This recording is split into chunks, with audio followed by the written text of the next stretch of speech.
Hai semuanya, sekali lagi makasih buat kalian yang udah mau klik video ini.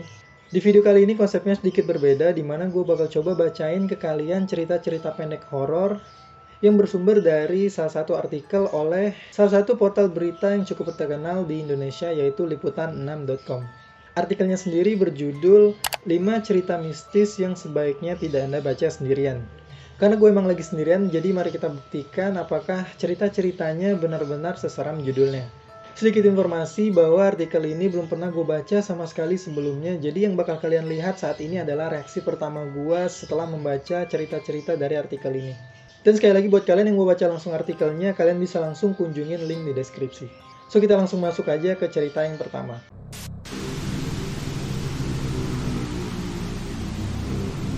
Oke, cerita pertama ini judulnya adalah The Cell Phone. Kisah ini menceritakan tentang seorang ibu rumah tangga yang membeli ponsel baru. Setelah seharian bekerja, dia pulang meletakkan teleponnya di meja dan menonton TV. Lalu putranya mendatanginya dan bertanya, apakah dia bisa bermain dengan telepon barunya? Sang ibu mengizinkannya dengan syarat untuk tidak menelpon siapapun atau mengacaukan pesan teks. Sekitar pukul 11:20 malam, waktu setempat, dia mengantuk. Jadi dia memutuskan untuk memasukkan putranya ke kamar dan pergi tidur. Dia berjalan ke ruangan tadi dan melihat bahwa si anak tidak ada di sana. Dia kemudian berlari ke kamarnya dan menemukan sang anak sedang tertidur di tempat tidurnya dengan telepon di tangannya. Merasa lega, dia mengambil kembali ponselnya dari tangannya untuk diperiksa. Ternyata putranya sempat mengambil sejumlah foto. Saat hendak dihapus, ada satu gambar yang membuatnya kaget. Ketika pertama kali melihatnya, dia tidak percaya itu adalah foto putranya yang sedang tidur di tempat tidur. Tetapi gambar itu diambil oleh orang lain dari angle atas. Dan itu menunjukkan separuh kiri wajah seorang wanita tua. Sebentar. Merasa lega dia menulisnya saat hendak dihapus. Ketika pertama kali melihatnya, dia tidak percaya itu adalah foto. Oh, ternyata anak ini sempat difoto oleh orang lain dari angle atas. Tapi bisa aja nggak sih itu emang benar orang lain? Tapi setelah adanya pernyataan bahwa itu menunjukkan separuh kiri wajah seorang wanita tua, ya memang sedikit membuat seram sih. Tapi bisa aja nggak sih itu keluarganya, atau tapi nggak mungkin juga nenek-nenek selfie gitu, atau difotoin orang lain terus ada muka nenek-neneknya gitu, atau gimana? Menurut kalian gimana?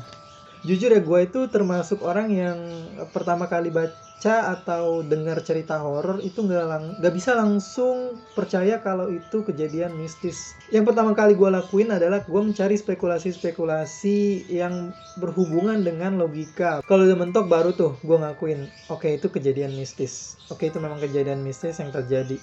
Tapi kalau dipikir-pikir, cerita ini memang cukup seram. Atau kalian pernah ngebayangin gak sih di HP kalian ada salah satu foto atau beberapa foto yang kalian sadar kalian gak pernah ambil foto itu? Terus siapa yang ambil?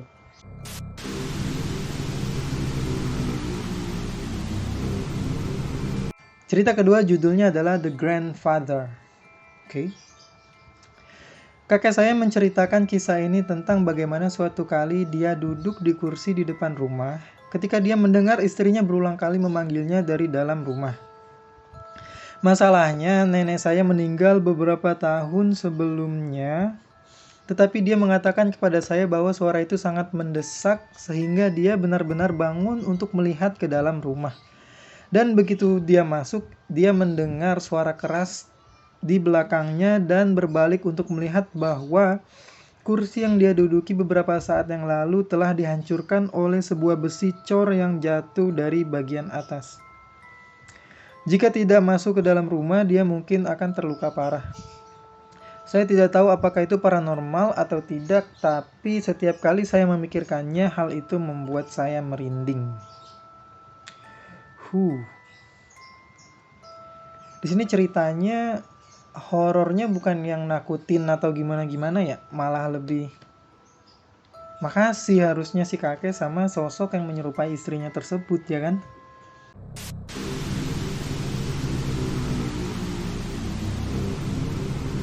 Cerita ketiga judulnya adalah Kuda Goyang. kuda goyang. Suatu malam ketika saya mungkin berusia 10-12 tahun, saya sulit tidur.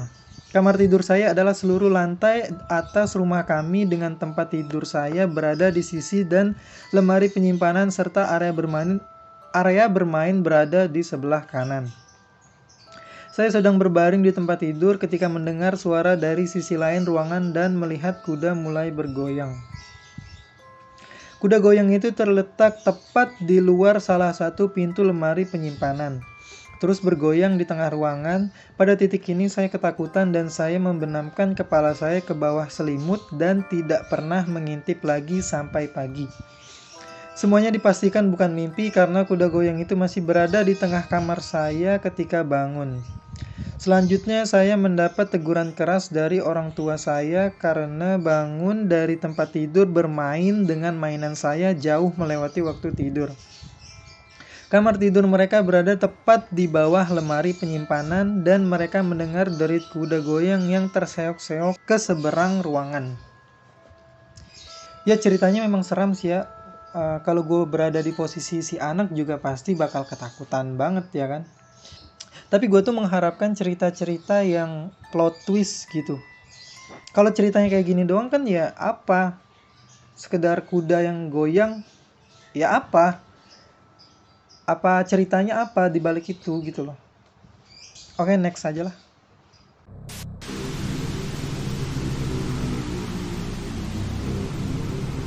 Cerita keempat judulnya The Following.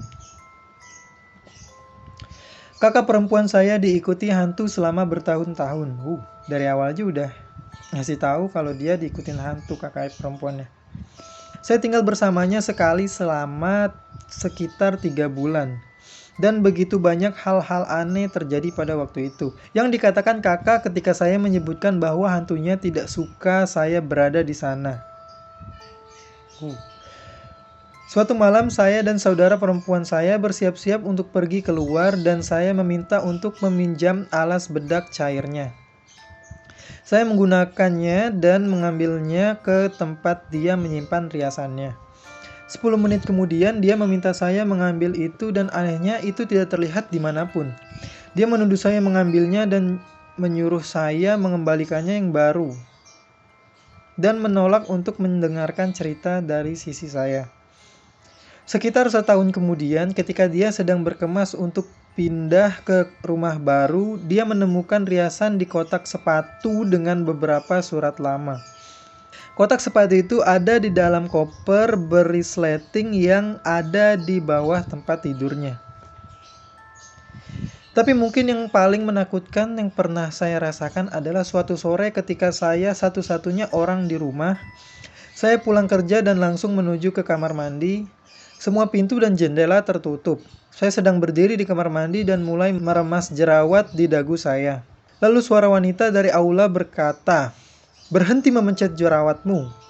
Itu cukup keras dan terdengar cukup nyata dan pada saat itu saya mengira itu adalah saudara perempuan saya. Jadi saya tertawa menyuruhnya pergi dan bertanya apa yang dia lakukan pada waktu makan malam. Tidak ada jawaban. Aku menjulurkan kepalaku ke aula. Tidak ada orang di sana. Saya menggeledah rumah dari atas ke bawah dan tidak ada seorang pun di rumah. Saya duduk di teras depan sampai orang lain pulang karena saya tidak ingin sendirian di sana. Ini lebih ke pengalaman pribadi si pencerita. Tapi ya boleh lah, oke lah. Cukup seram. Next.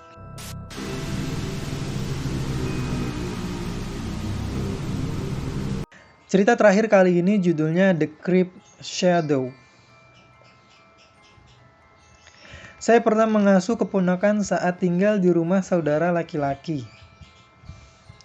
Dan mereka memiliki kamera pengawas untuk bayi sehingga saya dapat melihatnya di TV kecil yang telah disediakan.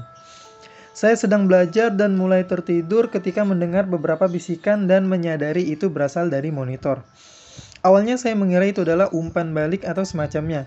Tetapi ketika saya melihat TV, ada bayangan gelap di dekat tempat tidur keponakan saya. Saya jadi takut. Tetapi bayangan itu jelas ada di tempat yang belum pernah saya lihat sebelumnya. Saya berlari ke kamar keponakan dan melihat sekeliling dan tidak melihat apa-apa. Tetapi saya membawanya keluar dari sana. Saya kembali ke TV dan bayangan itu jelas hilang. Saya memberitahu saudara laki-laki saya apa yang terjadi dan dia menarik saya ke samping dan mengatakan kepada saya untuk tidak menceritakan kepada saudara ipar karena dia akan ketakutan. Tetapi dia telah melihat hal yang sama berulang kali dengan bisikan yang sama. Cerita terakhir ini memang cukup relate karena kita kan sering tuh jagain keponakan atau jagain adik kita yang masih kecil. Dan gue gak pernah ngebayangin tiba-tiba saat gue lagi jaga adik gue atau keponakan gue, saat gue tinggal tiba-tiba ada makhluk lain yang coba ngedekat ke adik gue atau keponakan gue tersebut. Pasti sangat menyeramkan tentunya. So itulah tadi 5 cerita mistis yang judulnya sebaiknya tidak Anda baca sendirian, tapi gue baca sendirian. Gimana nih menurut kalian ceritanya? Seram atau biasa aja? Tentunya gue pengen tahu pendapat kalian. Boleh kalian tulis di kolom komentar. Seperti biasa kalau kalian punya cerita horor, kalian boleh cerita juga. Atau kalian bisa hubungin gue di sosial media gue. Oke, makasih buat kalian yang udah nonton video ini sampai akhir. Dan seperti yang selalu gue bilang, di channel ini bakal selalu ada cerita-cerita horor yang bakal gue post setiap minggunya. So buat kalian yang suka sama cerita-cerita horor, tetap pantengin channel ini. Dan sampai jumpa di video selanjutnya. Bye.